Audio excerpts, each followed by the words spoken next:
Hi అండి, welcome to our channel Shanti home maker. Chicken, mutton, fish, egg ఎలాంటి curry అయినా సరే అన్నం మొత్తం తిన్నప్పుడు లాస్ట్లో కొద్దిగా చారు వేసుకుంటే హాయిగా అనిపిస్తుంది.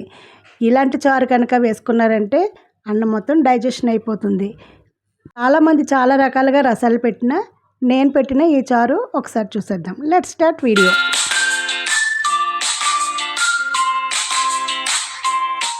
కరెక్ట్గా పెట్టిలా పెడితే ఈ రసం చాలా టేస్టీగా ఉంటుంది. ఇది 1 లీటర్ వాటర్కి చెప్తున్నాను. 1 లీటర్ వాటర్కి నిమ్మకాయ సైజ్ అంతా చింతపండు వేసుకొని ఇందులో ఒక పెద్ద సైజు టమోటా అయితే సగం తీసుకోవాలి, చిన్నదైతే కనుక ఫుల్ వేసుకోవాలి. ఇవి రెండు కూడా బాగా వాటర్లో మెత్తగా అయ్యేంత వరకు స్మాష్ చేసుకోవాలి. ఇందులోనే 3 పచ్చిమిరపకాయలు నిలువుగా కట్ చేసి వేసుకొని సగం ఉల్లిపాయ చిన్న ముక్కలుగా కట్ చేసుకొని వేసుకోవాలి.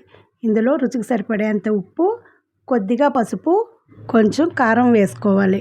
చింతపండు పులుపు చాలామందికి పడదు, కీళ్ళవాతో వస్తుంది అంటారు. అలాంటప్పుడు దాన్ని విరిచేయడానికి చిన్న బెల్లం ముక్క వేసుకుంటే పులుపుని విరిచేయడంతో పాటు చారు రుచిగా ఉంటుంది.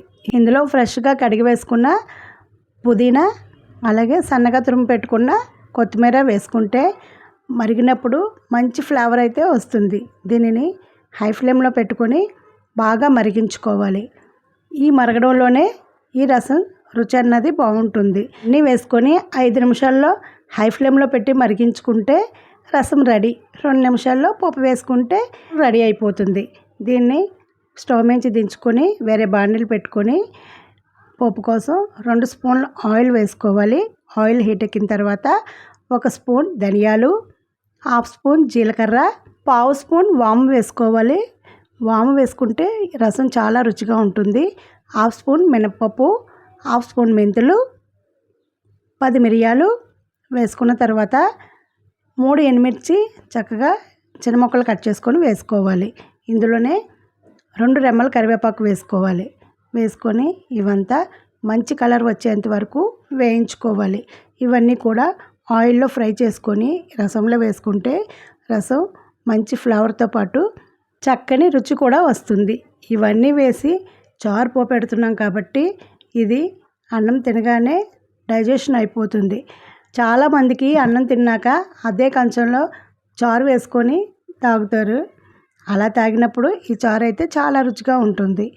ఎన్వి ఐటమ్స్ ఎక్కువగా తిన్నప్పుడు ఇలా ఈ రసం అయితే వేసుకుంటే 10 నిమిషాల్లో డైజెషన్ అయిపోతుంది. ఇప్పుడు పోపు చక్కగా వేగిన తర్వాత ఈ రసంలో మరి కొంచెం కొత్తిమీర వేసుకొని ఈ పోపుని ఈ చారులో వేసేసుకొని స్మెల్ పోకుండా వెంటనే మూత పెట్టేసుకోవాలి. ఇప్పుడు అదే పోపు గిన్నెలో కొంచెం వాటర్ వేసి ఒకసారి స్టవ్ మీద పెట్టి కొద్దిగా వేడెక్కిన తర్వాత ఆ వాటర్ కూడా ఇందులో వేసుకుంటే చక్కగా మంచి ఫ్లేవర్తో రసం రెడీ అయిపోయింది. ఈ రసం చిన్నపిల్లలకు వేశారంటే ఆకలి పుట్టి త్వరగా అన్నం తినేస్తారు. మరి నేను పెట్టిన రసం మీకు నచ్చిందా? నచ్చితే ఒక లైక్ ఇవ్వండి. చివరిగా చిన్న టిప్, నచ్చితే ఇంకొక లైక్ ఇవ్వడం అసలు మర్చిపోవద్దు. శాంతంగా మాట్లాడితే ఎప్పుడు ప్రశాంతంగా ఉంటాం. ఈ వీడియోని ఎక్కడ స్కిప్ చేయకుండా చూసినందుకు చాలా thanks. Thank you for watching. Keep smiling. Bye.